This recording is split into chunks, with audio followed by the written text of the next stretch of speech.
Pala yan. Eto ha, talagang hindi po nagbibiro itong si Director Melvin Matibag, mga kababayan, dahil itong si Mike Defensor, kahapon po ay tinuluyan na sampahan po ng kasong human trafficking. Aray ko. Yabang ni Mike Diferensya, mga kababayan. Sabi ni Melvin Matibag, hindi ako natatakot sa'yo. Kasi nga po, kaliwat kanan ang pa-interview nitong si Mike Defensor na kesyo bobo, tanga daw. Etong si Director Melvin Matibag at nanggigipit lamang daw bakit hindi daw po niya, mga kababayan, imbestigahan ang sarili niyang asawa dahil sangkot din daw ito sa flood control. Mali. Sabi naman ni Director Matibag, kung mayroon kang ebidensya laban sa aking asawa, ay di ka sampahan mo ng kaso. Aray ko. May iba pang binabanggit itong si Mike Defensor, hinggil daw po, mga kababayan, sa kasalukuyang business partner niya na isang sekretary at isang senador na alam daw nitong si Melvin Matibag. Bakit hindi mo pa mapangalanan, Mike Defensor, kung sino ang sinasabi mo na business partner mo dyan sa KTV mo? Aray ko. Diba? Dyan sa Blue Hotel na kung saan po, mga kababayan, ay talagang merong kakaiba dito kay Mike Diferensya. Aray ko. Ito po ang nagbabagang balita hinggil dyan sa bagay na yan. Sabi po rito, the National Bureau of Investigation has filed complaints for qualified trafficking and persons before the Pasig City Prosecutor's Office against former Anak Kalusugan Party List Mike Diferensya, Mike Defensor, Aray ko. his wife Julie Defensor, their children, attorney Micaela or Michael Defensor and Miguel Gabriel Defensor, and several other individuals. The charges stem from the April 21 raid on the Chicago KTV bar in Pasig City, where authorities rescued more than 50 individuals who were allegedly victims of sexual exploitation. Aray ko. Sabi dyan ni Mike Defensor, mga kababayan, hindi raw niya maintindihan. I-file niya yung kaso. Hindi ko maintindihan ano ngayon ang pinupunto niya. Harapin ko. Ako, naniniwala. Ako, wala siyang kakaso-kaso. Pinakita ko na yung video ng building. Sinasabi nila, human trafficking as if isang prostitution din na tinatago mo, ginigipit yung mga tao, iniipit mo. Nakita nyo, very open yung area. Alam ko ang gusto niya. Ang gusto niya, magkaroon ako ng non-bailable na kaso para ako makulong, hindi makapagsalita. Nyek, mga kababayan. Aray ko. Sabi niyang ganon, di kasuhan niya. Ang alam ko, walang kakaso-kaso. Aray ko. Bakit ka nakasuhan? 'Di ba? Tandaan po natin ang pahayag po ni Director Melvin Matibag, mga kababayan. Sinunod niya po yung panibagong panuntunan ng DOJ. Hindi po ito, mga ka-Jeepinatics, yung kaso lang na ikaw ay sasampahan beyond reasonable doubt. Hindi ikaw yung kakasuhan or sasampahan ng kaso, mga kababayan, na may probable cause lang.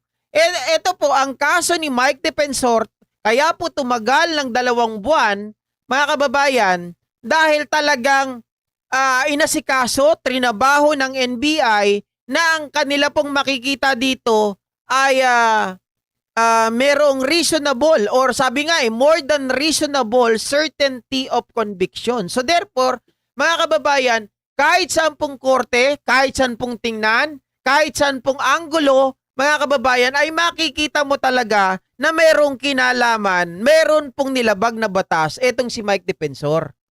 Diba? Hindi po pumayag si Director Melvin Matibag na ang kanilang magiging basis lang is probable cause. Kasi pag sinabing probable cause, mga kababayan, probability lang yan. Hindi ka sigurado.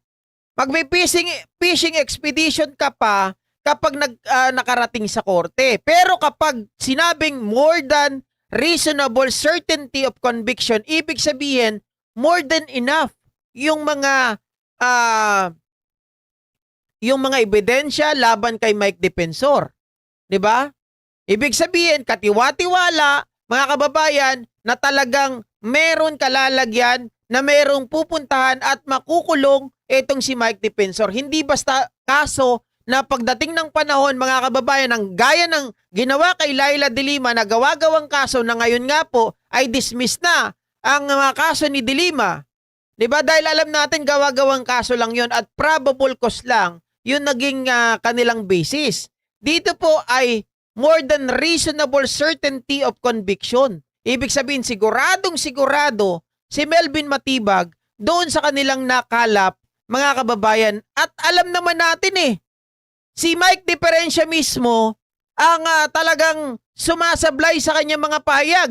Tingnan nyo po, balikan natin. Ano ba yung sinasabi dito? Matagal na daw po sila, mga kababayan, na umalis, di ba? Nag-divest dito sa ano na to, sa trabaho na to, or dito sa kumpanya na to. Oh, bakit ganon? 2025, kayo pa rin ang nakapangalan. Di ba? Kung matagal na kayong nag-divest, kung nag-divest man kayo, nasaan po ang dokumento na nag-divest kayo? Pangatlo, kung kayo po ay sinasabi nyo na nagpapaupa lang, di ba? Sabi niya kasi nagpapaupa lang sila lesser lang daw sila dito. Kung kayo ay nagpapaupa, it is very impossible na kayo mga kababayan, lalong-lalo na, dati kang congressman, tapos may mangungupahan sa'yo, papayag ka na hindi mo alam na magkakaroon sila ng renovation dyan sa building na pinapaupahan mo? Aray ko. Diba? Dito nga sa amin mga ka-GP Natics, sa totoo lang, maglalagay ka lang o magbubutas ka dyan sa pader, ay pinagbabawalan na. Malalaman ka agad ng may-ari. Diba? Dito pa kaya sa kanya, biruin nyo, yung dapat mga opisina ng mga tao, anong ginawa nila doon? Yung opisina, ginawa pong tulugan. Tulugan, mga kababayan, kapag nanggaling ka doon sa Pogo, nanggaling ka doon sa casino, kapag, bembangan na sigurado. Diba? Nakadesign doon Office dapat yung mga nakalagay doon. Kumbaga nilabag na nila yung mismong sariling code building. Bakit hindi alam ito? Dahil kung alam, mga kababayan, ng LGU ng Pasig, dapat ni-revise din nila yung floor plan. Pero yung floor plan, magugulat ka nakalagay doon, offices. Tapos, mga kababayan, makikita mo, mga room ng hotel, Aray ko. may mga kama. Tapos makikita mo, pagpasok mo doon, maamoy mo kaagad yung mga droga. Diba? Oh. Malala na to, si Mike Diferencia. Kami nga ang part owner ng building. Kasama kami bilang isang may-ari at uulitin ko, binanggit ko na rin to. May cabinet secretary ngayon at may senador ngayon na investors din doon. Kaya kung titingnan nila at alam naman niya kung sino yung mga yon, edi kasuhan din nila. Kung manggigipit lang naman din sila, di ba? Di gipitin din nila yung makasama nila. Okay, sabi niya may cabinet secretary, mayroong senador ngayon na investor doon. Pag alam ko kasing investor, mga kababayan, ano ba, meron ba silang kinalaman pagdating po doon sa mga building? Kasi investor, kailangan natin maging specific. Saan ba sila investor? Investor sila sa KTV bar or sa Blue Hotel? 'Di ba? Or doon sa Clip. Hindi natin alam kung saan kasi di niya binabanggit kung saan ba investor to mga to. At kung talagang kasama itong mga ito, bakit hindi mo pangalanan? Bakit hindi ikaw ang magpangalan? 'Di ba? Idamay mo na. Aray ko. Ako sa totoo lang, wala akong I don't fucking care kung itong senador na binabanggit niya at tawag dito, incumbent secretary, mga kababayan, wala akong pakialam. Kung mali ang kanilang ginagawa, mali, kasuhan, isama. Bakit ayaw mong pangalanan? 'Di ba? Kung sino man yung mga hidiputa na yan na dapat isama sa kaso. Kaya nga tinatanong ko, saan ba sila investor? Investor ba sila sa building? Investor ba sila sa KTV? Investor ba sila dun sa casino? Saan sila investor? 'Di ba? Dapat ikaw ang magsabi niyan Para lumawig pa yung investigasyon. Aba, malay nila. Kung hindi nila na hagilap or hindi po nila naisama sa kanilang investigasyon yung sinasabi mong mga senador. 'Di ba? Kaya lang mga kababayan, nakasuhan na eh. 'Di ba? Itong si Mike Diferencia ngayon. Qualified trafficking in person. So, non-bailable din ito. No? Non-bailable din, mga ka-GPnatics. Kaya ngayon, lumalabas ang agam-agam, lumalabas yung mga katanungan, sabi, na doon sa mga 18 kargadores plus 4 plus 7, ay nakuha nyo na ba ang inyong komisyon? Nakuha nyo na ba ang mga bayad sa inyo? Naku, asikasuhin nyo na yan habang maaga. Aray ko.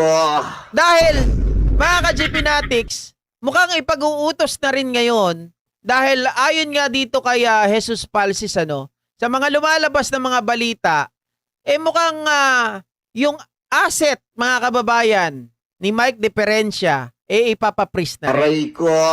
No? Siyempre, pag pinapris yan, ano mangyayari? Oh. Bakit daw ba ipapapris, mga ka-GPnatics? Ito po.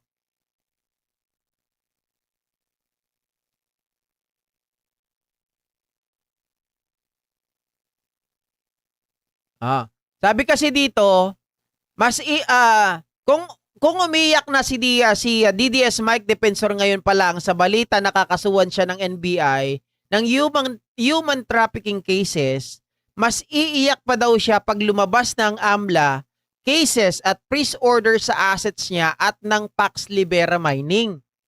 'Di ba? Iiyak talaga siya diyan. Aray ko.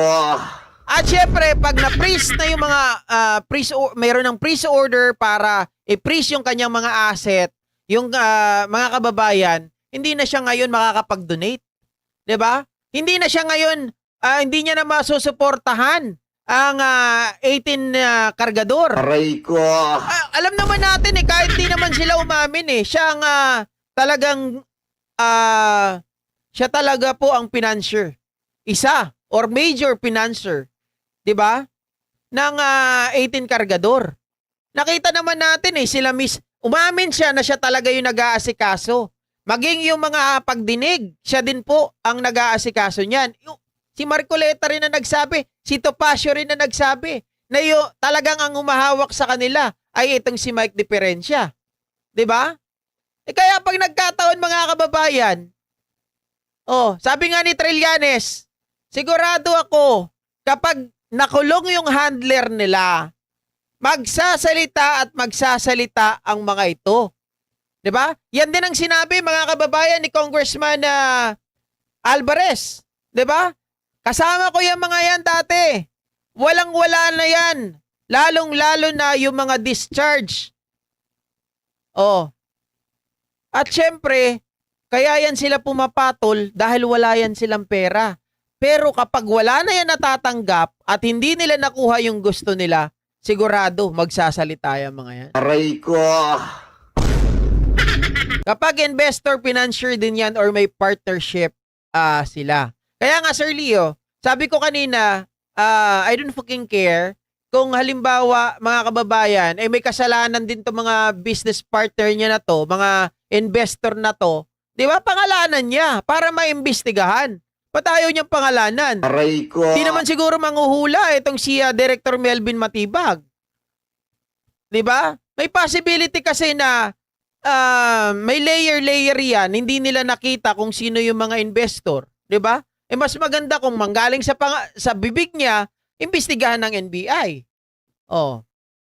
Tama, Ma'am Vivian De Vera. Mapipilayan sila kapag na-freeze ang asset ni Mike Defensor. Marami. Nakita natin yung tawag dito, yung pag-stay ng mga tao sa Senate, may gumagastos diyan. Yung ginagawa nila na araw-araw.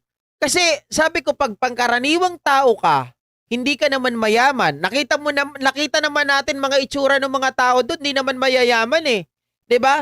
Kung yung mga yan, mag-i-stay doon isang linggo, 2 linggo, 3 linggo, dahil nang hindi nagtatrabaho, anak ng tinapa, ano pang ibubuhay nila sa pamilya nila? ano pang ikakain nila.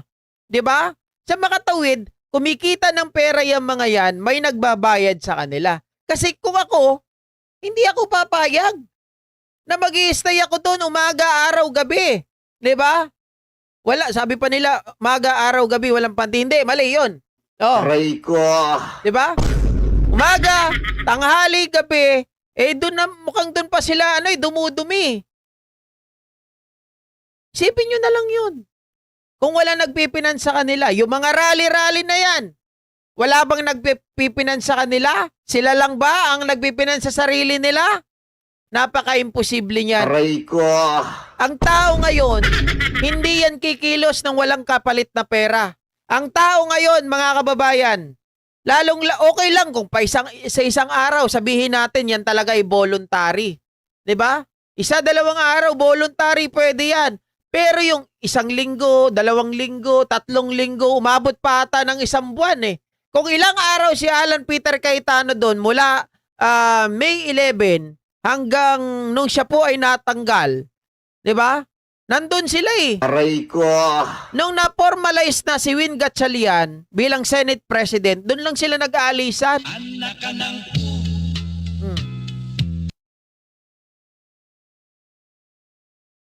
Ipapris na rin yan si Mike para matahimik ng bibig, daldal eh. Kaya nga, mas ano pa siya, mga kababayan ngayon. Halos siya lang lagi ang nagsasalita. Laman ng social media, itong si Mike Defensor. Biruin niyo paano ka maniniwala sa kanya. Nung una sabi niya, hindi raw niya nakakausap yung 18 kargador. Pero sinasabi niya, nung huli, siya daw ang nagbibigay kahit magbigay pa ako ng 5 milyon sa mga yan o kahit magkano pa, walang kaso yun. Ganun-ganun pa siya no? At alam naman nila na sa akin yan, sabi niyang ganun. Paano mong sasabihin sa unang statement mo na hindi mo nakakausap pero inamin mo na ikaw ang tumutulong sa kanila? Aray ko. Diba? Oh, may lumabas pa na video, mga kababayan, doon kay Orly Gotesa na mismong nag-uutos etong si Mike Defensor. Talagang ganun na lang sila kasinungaling. Ganun na lang sila magtahi-tahi para po masira ang gobyerno natin, para bumagsak. Ginalit niya si Attorney Matibag, ayan, natuluyan-tuloy, lalo na nang idamay ang pamilya. Correct. Sabi nga ni Director Melvin Matibag ako pa ang sinabihan mo na tanga at bobo. Okay? Sino ba ang mas tanga at sino ang mas bobo? Na idamay mo sa illegal na negosyo ang pamilya mo. Totoo naman. 'Di ba? Yun ang tanga at bobo. Ang dami mo pwedeng gawin May pera ka naman. Idadamay mo pa yung anak at asawa mo sa negosyong illegal. 'Di ba? Marami namang pwedeng maging negosyo. Bakit diyan pa ang pinili mo? Yun nga sabi ko kanina Tayo, pag may negosyo tayo, inaalam natin kung ano nangyayari sa negosyo natin. Pag may negosyo tayo, tinitingnan natin yan, sinisilip natin yan. Lalong-lalo pa sa kanya. Nandun ang mga anak niya, nandun ang anak niya, nandun ang asawa niya. Meron din siyang opisina doon. And in fact, mga kababayan, inamin din ni Mike Defensor na noong nakaraang halalan ay ginagamit din nila yung KTV bar na yan. No? Doon sa mga tumatakbong politiko. Ginagawa nilang meeting session. O meeting hideout. Akala ni Defensor nagbibiro lang si Matibag. Akala ni Defensor kaya niya si Matibag. No? Si Matibag palaban Biruin nyo, dinamay pa ni Defensor si Ann Matibag, yung asawa ni Director Melvin. O sabi niya, kasuhan mo na lang kung meron kang ebidensya. At ang alam ko sa mga pinangalanan, mga ka-GPnatics ng 18 kargador, hindi naman kasama yung asawa ni Melvin Matibag. 'Di ba? Wala, hindi naman na pangalanan si Defensor lang talaga doon. Kaya magugulat kayo sa susunod, baka bigla dun sa listahan nila ay madagdag na yung pangalan ni Ann Matibag. Aray ko. Oh. Hardcore sinungaling yan si Defensor noon pa yan. May false witnesses pang inilabas ibang klase. Di ba yung mahaba-baba ata yun? Ador Mawanay. Oh. Mama Ana Oliver, ano po FB page nyo? Ako po ba? Go Philippines 2.0 po yung FB page ko. Kay Gotesa lang nang lumutang ang pangalan ni Defensor, masama na kutob ko eh. Sabi ni Alfredo Diamante. Oo, doon pa lang. Alam mo na kaagad. Merong hindi maganda, di ba? Anyway, mga kababayan, isang mapagpalang araw po ng Sabado. Thank you so much po sa lahat, sa mga kasama po natin ngayong araw, mga ka-GPnatics, kaya Gina, kaya Ana Oliver, Dukha Pro People, ng Cereza Force, I Am Batman, kaya Sir Alfredo Sr. Diamante, Viola, kaya Lani Royston, at syempre mga kababayan sa buong Cereza Force, thank you so much. Kay Densoy Sacote, kay Sir Leo, sino pa? Kay Ma'am Vivian Tibera, Jennifer Ramirez, Jaime Sanchez, Ma'am Viola, Darling Angela, Eugene Balangit, kay Rex Roble, kay Zaldico, oy, kay Jojo, Ma'am Eva Narita, Gab, Jamer Nova, Joseph Bitug, kay Macmac, kay Miu, kay Kabsat Macwan, Darling Angela, kay Chakoski, at kay Ma'am Minerva Mimba, Nida Malco, Rex Roble, at sa lahat po ng mga silent viewers, maraming salamat po muli sa inyong lahat, mga kababayan. Sa lahat po ng hindi pa po nagla-like, please do like. Pakisubscribe na rin po, mga kababayan. Mama Aurea Ortega, Mama Adela Castillo, Mama Nagari, Janet Ernacio, Proy Nolasco, Freddy Canaber, kay Ma'am Viola, Debbie Pajardo, at kay Alfredo Sr. Diamante. Thank you so much po muli sa inyong lahat, mga kababayan. Isang mapagpalang umaga po, Ma'am Lilian Roberera, Alan Loro, at sa inyo pong lahat. Bye po. Bye for now.